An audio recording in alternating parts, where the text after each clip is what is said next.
Je vous ai parlé de l'urgence, du diagnostic, je vous ai dit que le logement était malade de l'argent, je vous ai dit que les urgences, comment on s'y prenait. J'ai évoqué les aspects durables, la construction en masse.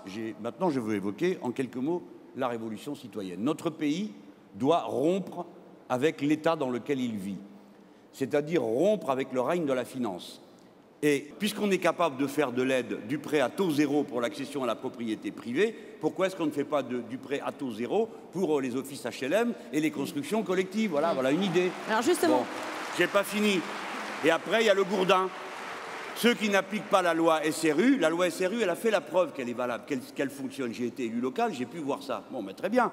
Alors, ils ne l'appliquent pas dans certains endroits, ils préfèrent payer des amendes plutôt que d'avoir des gens dont ils estiment qu'ils ne sont pas de leur niveau autour de chez eux. Bon, mais très bien. Donc, il faut durcir le dispositif. Là où on est en situation hyper tendue, 30%. Le reste, 25%. On augmente le plafond. Et on augmente la punition. C'est-à-dire qu'on multiplie par 10 les amendes, que le maire... Par 10 ? Mais oui.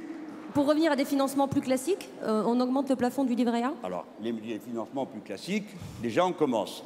On commence déjà par faire des choses simples. Le 1% patronal, on le récupère tout pour du logement pour les ouvriers et pas pour l'éparpiller. Deuxièmement, le livret A, qui aujourd'hui a été dispersé dans les différents établissements bancaires. On le rapatrie tout au même endroit et ce livret A est exclusivement attaché à la création de logements. Et si je dois dire quelque chose pour terminer, je suis pour que les clauses sociales soient introduites dans les appels d'offres et qu'on arrête de mettre en compétition les régies de quartier qui, elles, intègrent le coût social avec Bouygues et les autres grands promoteurs qui, eux, naturellement, ne connaissent rien à tout ça. Merci beaucoup, Jean-Luc Mélenchon. Vous allez pouvoir signer et rajouter votre avenant au contrat social.